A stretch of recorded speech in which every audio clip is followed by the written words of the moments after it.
Hey Night Howlers, this is JJ Knight here, and today I thought I'd do a whispering or soft speaking reading video. The author is Ventura, and it's American Conspiracies. So I've watched some conspiracy videos and I thought they're pretty cool. So I've got this book here. So without further ado, let's get to reading. I just wanted to point out that I did have a comment from somebody in my last video. I believe it's a she. She said that I should show myself. Behind me I did have some lights, and I played with my device to see if I'd be seen on the camera, and I was, but then I started recording and I'm no longer showing. I do apologize. I'm going to figure something out where it can still be more relaxing, because that's what I want. I'm going for something that's, where it looks all peaceful in the room and it's not all bright. So anyways, alright, let's get to these conspiracy theories.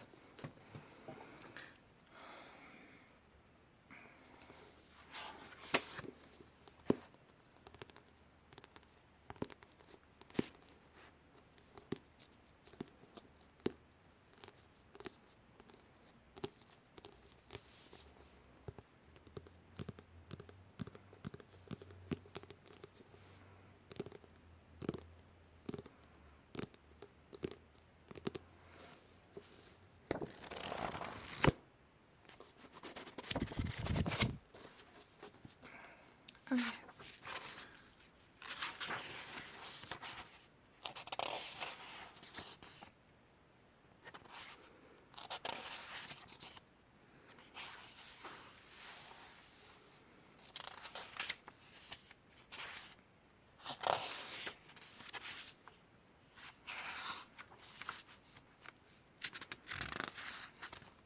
I'm just skipping through the introduction right now.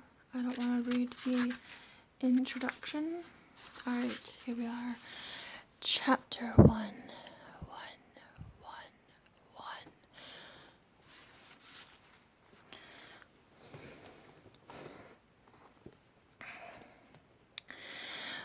The first not alone nut, John Wilkes Booth.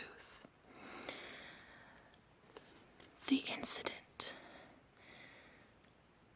The assassination of President Abraham Lincoln at Ford's Theater in Washington on April 14th, 1865.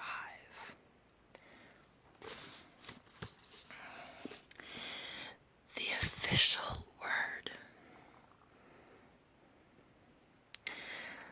The president was shot in the back of the head at point blank range by a prominent actor named John Wilkes Booth, who escaped on horseback and was later killed by a soldier while hiding in a barn. 8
his leg.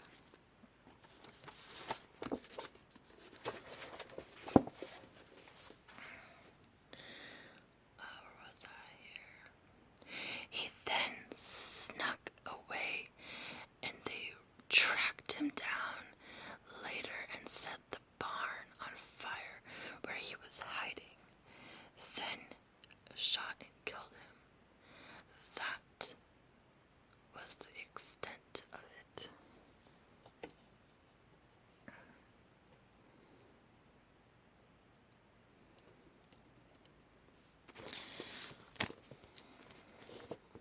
Bear with me, guys. I was just fixing the camera.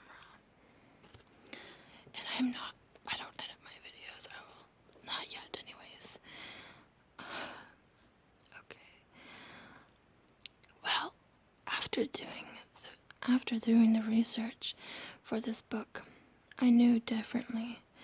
It's not even a theory. There were 8 people tried and convicted by a jury and punished. 4 of them were hung, and the other 4 sent to prison. All conspirators of John Wilkes Booth. Why did my nephews not know a thing about that?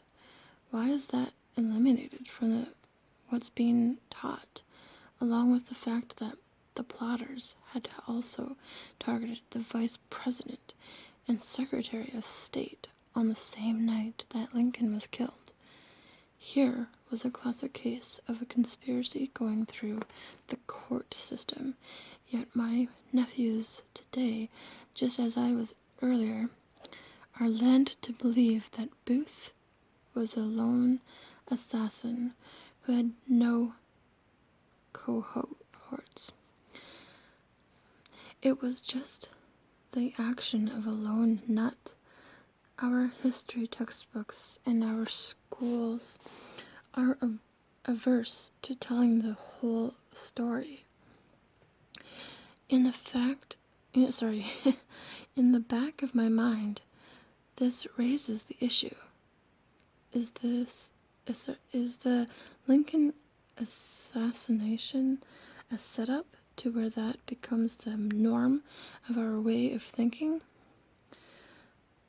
That the only people who ever gun down our leaders are upset over a particular issue that compels them to kill? In this case, of course, Booth was a Southern sympathizer, angered about losing the Civil War. Later, Lee Harvey Oswald would be a die-hard communist.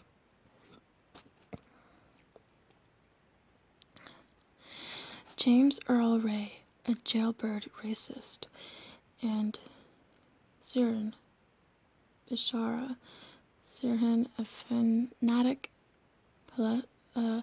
Palestinian. This becomes the pattern. I see the simplification as part of the dumbing down of our people. So what follows in this chapter is what my nephews ought to have been informed about.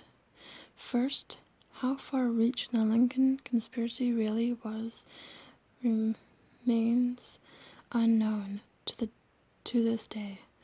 For sure, some of the evidence links the plotters to the Confederate leadership, but it also looks like Booth had advance information about Lincoln's movements from someone inside the president's cabinet and Dr. Samuel Mudd, at whose house Booth took refuge afterwards. Wasn't some kindly country doctor carrying out his Hippocratic oath by setting the broken leg of a stranger? He'd been in the conspiracy up to his neck. Unlike the assassins a century later,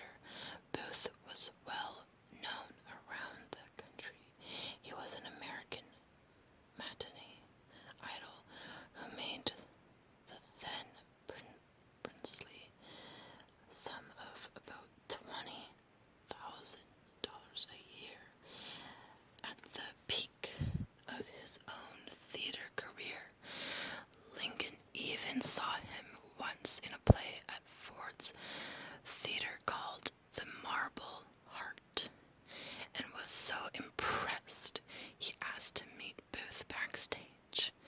Booth declined. Maybe he already had something else in mind. As Lincoln once put it, there are 1,000 ways to getting at a man if it is desired that he should be killed. As early as when he took the train to Washington for his inauguration, a paramilitary group was prepared to kill him when his train stopped in Baltimore. The plan was discovered, and Lincoln warned ahead of time. So he was already tucked away in a hotel in Washington, but he still resisted the idea of having bodyguards.